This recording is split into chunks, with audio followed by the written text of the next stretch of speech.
3.5 سال سے یہ عمران خان کو ختم کرنے کی کوشش کر رہے ہیں، پی ٹی آئی کو ختم کرنے کی کوشش کر رہے ہیں، بہت ساری پابندیاں لگا چکے ہیں، لیکن آج 5 اکتوبر ہے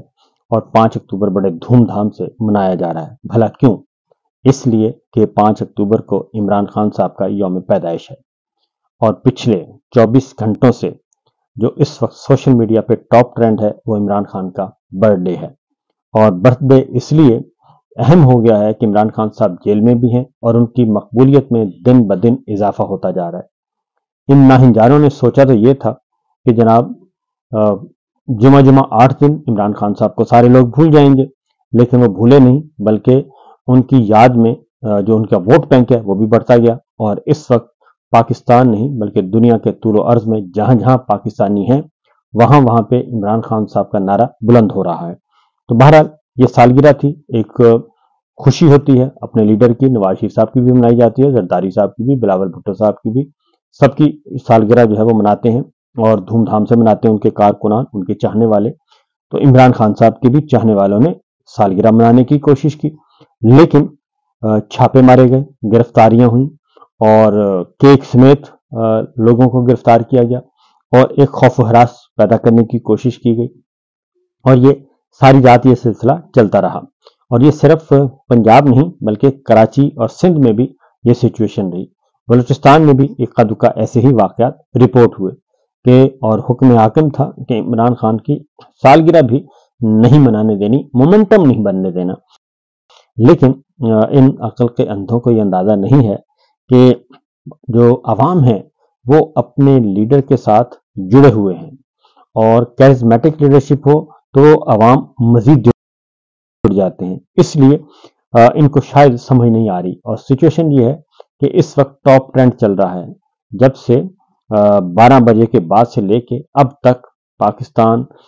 کا جو سوشل میڈیا ہے وہ صرف ایک ہی موضوع ڈسکس ہو رہا ہے، اور وہ ہے ٹرینڈ چل رہا ہے ہیپی برتھ ڈے کا، اور بچے بوڑھے سب کے سب، جوان، خواتین، حضرات، کارکنان، فیملی ممبرز، اندرون ملک، بیرون ملک،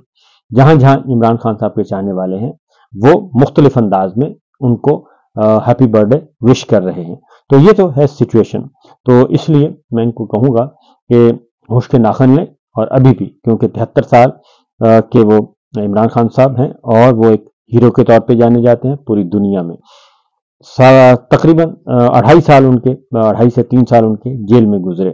تو اس وقت وہ منجھے ہوئے بیٹسمین کی طرح جیل میں موجود ہیں۔ اب آتے ہیں ذرا بڑی خبر کی طرف، کیونکہ اس سے ہونا کچھ نہیں ہے، جو مرضی کرتے رہیں، جو عزت ان کو ملنی ہے وہ مل چکی ہے، اور مزید ان کی عزت میں اضافہ ہوگا۔ اب ہے جناب بڑی خبر، اور وہ بڑی خبر یہ ہے کہ پہلی بات تو بتا دوں کہ میں آپ کو آگے جا کے جو تفصیلات سے آگاہ کرنا چاہ رہا ہوں کہ امریکہ اس کے ساتھ کیا ڈیلز چل رہی ہیں، کیا معاہدے ہو رہے ہیں، خفیہ معاہدے۔ ہم پہلے دن سے یہ کہہ رہے ہیں کہ یہ خطرناک کام ہے جو جنرل عاصم منیر صاحب کر رہے ہیں، ریاست سے بالا بالا اور تمام اداروں سے بالا بالا، اور پوچھے بغیر بتائے بغیر جو معاہدے کر رہے ہیں، جو کمٹمنٹس کر رہے ہیں، یہ خطرناک کام ہے، اور اب ان پہ پریشر بڑھتا جا رہا ہے، اور ادارے کے اندر سے بھی اور باہر سے بھی۔